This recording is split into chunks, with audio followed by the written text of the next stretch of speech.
Hindi kasi, wala mo masasabi sa kanya kasi at least umabot yung ganitong taon na walang alit-alitan yung away-away, wala naman. Kasi kung may away, naaayos ka agad, hindi naman tumatagal. Panatag na dama kahit nakapikit. Kasi binigyan niya ako ng anak 6. Kaya yung malaking pasalamat ko, una sa Panginoon, saka sa kanya. Malapit sa bawat halik. Sana tumagal pa pagsasamahan natin. Ano, dalawa. Well, thank you for yung pagpapalaki niyo sa amin.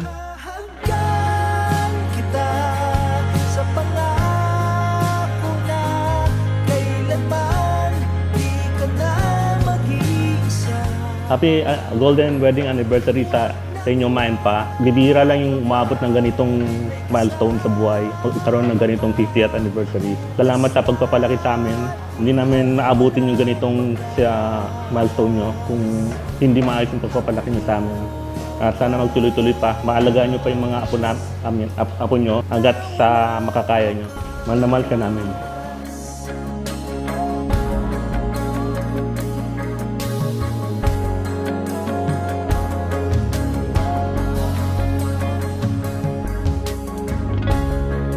Ilang hakbang na lang patungo sa ating Happy Golden Anniversary, Pat. Alam namin na mas marami pang taon ang darating at alam namin na kami mag-asawa, idol namin kayo. Sana hopefully kami ma-reach din namin yung ganyang milestone or yung ganyang Golden Anniversary. Mahal na mahal namin kayo. kahit nakapikit.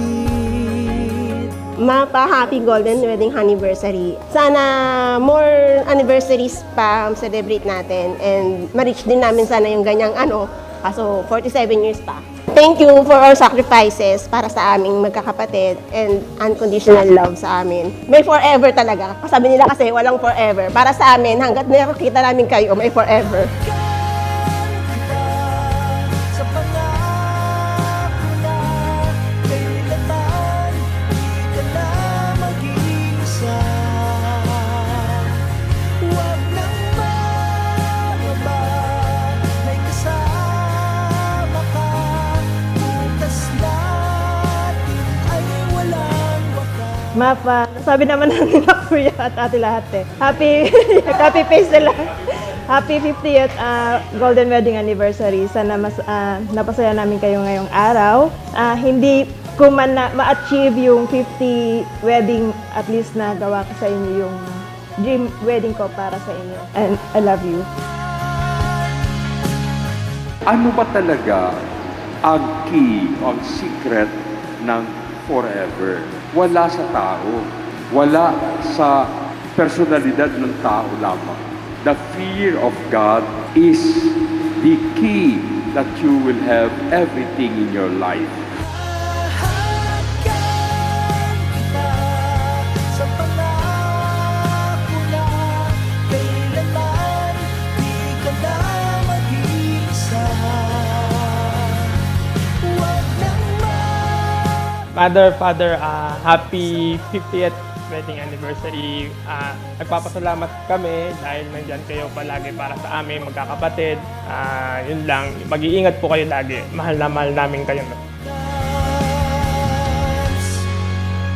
na walang wakas.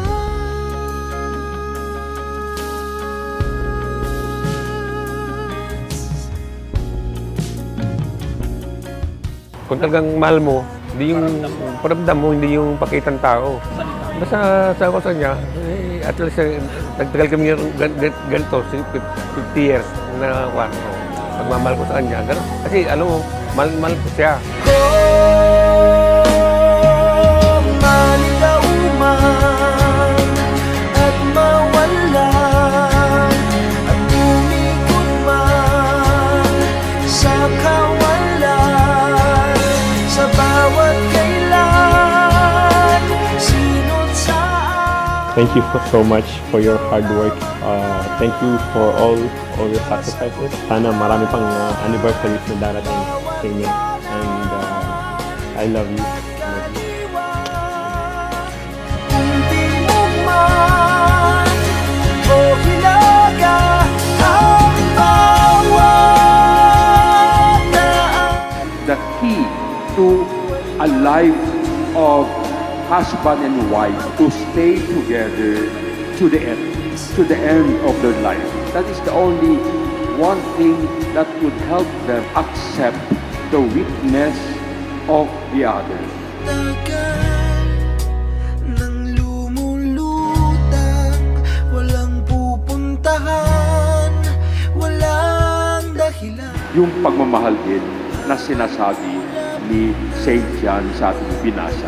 Pagmahal mo ang tao, handa ka na ibigay ang mga kabuti sa kanya.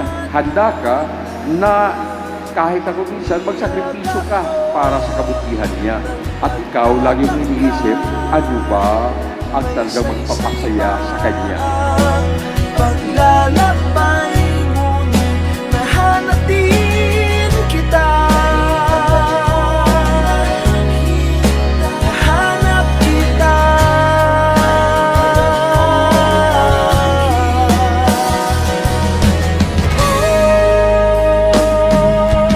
Maligaw man. Ito ang dapat nating pasalamatan ngayon. Ang buhay ni Emerson at ni Amelia na sa kabila ng kanilang kailangan, kakulangan sa bawat isa, abay na natili silang naging tapat sa kanilang Diyos.